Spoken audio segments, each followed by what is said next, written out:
गंगोत्री चारों धाम में क्यों आता है? गंगोत्री बेटे चार धाम में, जो हमारे देश के चार धाम है उसमें गंगोत्री का नहीं आता है, पर जो हमारे उत्तराखंड जहाँ से गंगा उतरी है उसको गंगोत्री कहा जाता है। पंच सहस्राणी पंचवर्षतानि च अत्र तपस्तीर्थम जीर्ण पड़ना आश्रम। भगवती गंगा जी इस धराधाम पे आई, उनके तो पूर्वजों का उद्धार हुआ ही है। आज हम लोग भी दृष्टवा जन्म शतम पापम पित्वा जन्म शतद्वयम, कि खाली गंगा जी का दर्शन मात्र से 100 जन्म के पाप खत्म हो जाते हैं और पित्वा जन्म शतद्वयम।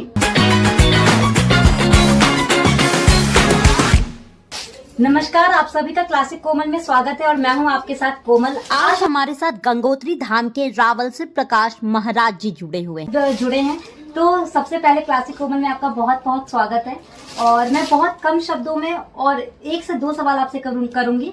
और सबसे पहला सवाल यही करूंगी कि गंगोत्री क्या है? बहुत बहुत धन्यवाद।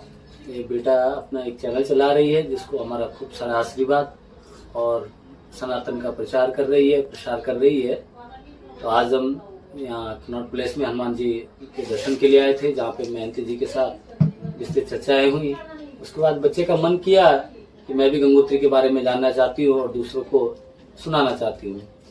तो मैं शब्दों में बताऊंगा कि गंगा इति उतरी सह गंगोत्री, जहाँ से गंगा उतरी है उसको गंगोत्री कहा जाता है।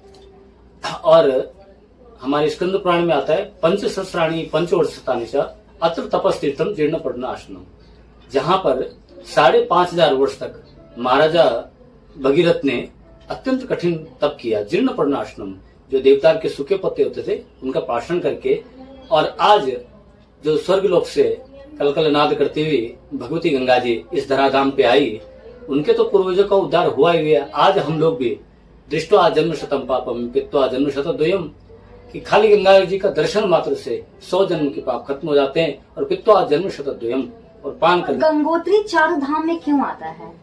गंगोत्री बेटे चार धाम में, जो हमारे देश के चार धाम है उसमें गंगोत्री का नहीं आता है, पर जो हमारे उत्तराखंड के मुख्य चार धाम है उसमें सर्वप्रथम यमुनोत्री है, फिर गंगोत्री है और फिर केदारनाथ और बद्रीनाथ है। गंगोत्री के जल का क्या महत्व है? गंगोत्री जल का वो अमृत में समान है। जैसे मैंने इससे पहले भी बोला कि दृष्टवा जन्म शतम पापम, उसके दर्शन मात्र से 100 जन्म के प्राणी के पाप मुक्त हो जाते हैं। उसकी महिमा भगवान शंकर कहते हैं कि रोगम शोकम तापम हर भगवती कुमति कलापम, रोग से शोक से ताप से जो हर लेती है वो उसकी महिमा है। और आपके ये वस्त्र के पीछे का रहस्य क्या है? देखिए, वर्ष के पीछे कोई रहस्य नहीं होता है। एक सात्विक होते हैं, तामसिक प्रवृत्तियों से दूर रहते हैं, तो वस्त्र का कोई ऐसा विशेष नहीं है कि जो संत महापुरुष होते हैं वो लोग वस्त्र में रहते हैं, सिलावा वस्त्र उनको नहीं पहनना होता है, एक ही वस्त्र में रहता है। वस्त्रों की अपनी ये कर्मकांड का विषय है, ये अलग बात। कि आपसे इच्छा हुई कि नहीं मुझे अध्यात्म में जाना चाहिए, मंदिर में सेवा करना चाहिए, संत महात्मा बनना चाहिए? ऐसा है, ये पूर्व जन्म के प्रारब्ध होता है, ये किसी की इच्छा से नहीं होता है। हम आपके चैनल से एक ही बात कहेंगे कि आपकी हमारे जितने नई युवा पीढ़ी है, इनको अपने पूर्वजों के, अपने ऋषि परंपराओं के, क्यों कहीं ना कहीं हम किसी न किसी ऋषि के संतान हैं, तो हम लोगों को कोई कदम उठाने से पहले प्रत्येक अवस्था में ये रखना है कि हमारे जो संस्कार है इनका अनुसरण करें, हमारी जो ऋषि परंपरा है इनका अनुसरण करें, और हमारे पूर्वज के द्वारा बताए हुए जो रास्ते है, जो सनातन की परंपरा है कि मातृदेवो भव पितृदेवो भव, इसका अनुसरण करें, जीवन सुखद और मंगलमय रहेगा। जय जी। बहुत बहुत धन्यवाद हमारे साथ जुड़ने के लिए। और इनके पास समय बहुत कम है और तो हम इनसे कभी आगे भविष्य में लंबा चर्चा करेंगे। तब तक के लिए मुझे इजाजत दीजिए।